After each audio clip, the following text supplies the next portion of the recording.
સ્વાગત છે। હું છું મકવાણા કૃપા।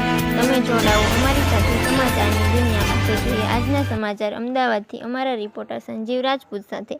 બનાવની વિગત જોઈએ તો નવા વાડજના નિર્ણયનગર વિસ્તારમાં આવેલ રામપ્રતાપ સોસાયટીમાં પુત્રને પૈસા ન આપતા પુત્ર દ્વારા પિતાની હત્યા કર્યાની ઘટના સામે આવી છે। આરોપી દિલીપે પૈસાની માંગણી પિતા દુર્ગારામ ઉમારામને કરતા પિતા દ્વારા ઠપકો આપતા પુત્ર દિલીપે પિતા રાત્રે જમી સૂવા જતા તીક્ષ્ણ હથિયાર લઈને તેમને મારવાના ઈરાદે સાથે સૂઈ ગયેલ।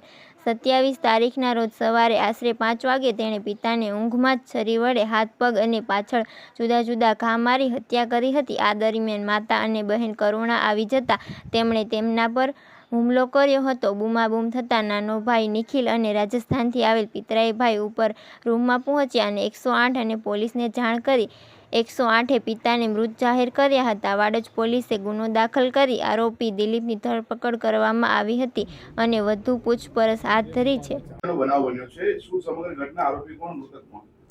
આમાં નવા વાડજ નિર્ણયનગરની બાજુમાં જે રામપ્રતાપનગર સોસાયટી છે તેમાં દુર્ગારામ ઉગમારામ જે સિંગ ચણાની દુકાન ધરાવે છે તે દુકાનમાં એ પોતાનું કામ પરવારી અને સાંજના 10:30 વાગ્યાની આસપાસ જમી અને ત્યાં ઉપર સુવા માટે ગયેલા હતા। એમના પરિવારની અંદર એમના પત્ની જમકુબેન અને 2 દીકરી છે લતાબેન અને તરુણાબેન અને 2 દીકરા દિલીપભાઈ જે જયપુર ખાતે મિકેનિકલ એન્જિનિયરિંગનો અભ્યાસ કરેલ પરંતુ તેની પોતાની અભ્યાસમાં રુચિ નહીં લાગેલ હોય તો કોઈપણ કારણસર એનો અભ્યાસ પૂર્ણ થયેલ નથી અને તે અહીંયા કોઈપણ પ્રકારની બેકારી જીવન જીવતો હતો અને લાસ્ટ છેલ્લા 15-20 દિવસથી તેમને એક અહીંયા જયંબે ગૃહ ઉદ્યોગ છે એમાં એક ખાનગી નોકરીની શરૂઆત કરેલી હતી અને એમનો સૌથી નાનો દીકરો જે નિખિલભાઈ જે છે એ BBAના 2nd સેમેસ્ટરમાં ગાંધીનગર યુનિવર્સિટી ખાતે અભ્યાસ કરે છે।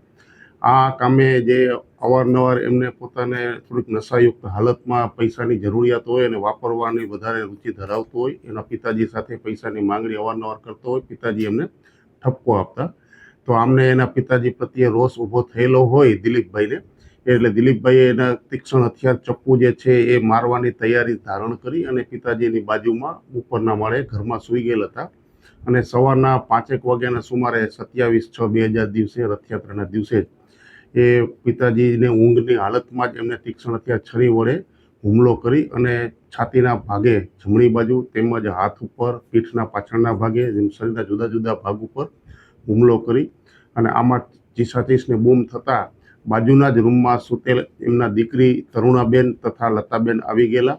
આ તરુણાબેનને પણ એના ઉપર એના મારી નાખવાના ઈરાદે એના ઉપર પણ હુમલો કરી અને એના ડાબી બાજુના ભાગે ભ્રમરની બાજુમાંથી જ એક તીક્ષ્ણ હથિયાર ચપ્પુ મારી દેતા અને પછી એને કાઢવા જતાં એમનું હેન્ડલ તૂટી ગયેલું હતું અને એ હેન્ડલ તે સ્થળ ઉપરથી મળી આવેલું હતું।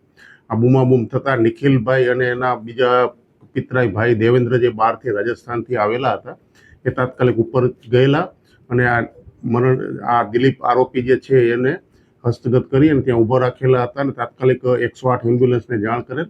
108 વાળાએ ચેક કરી અને એમને મૃત જાહેર કરેલા હતા અને પોલીસને પછી સંપર્ક કરેલો।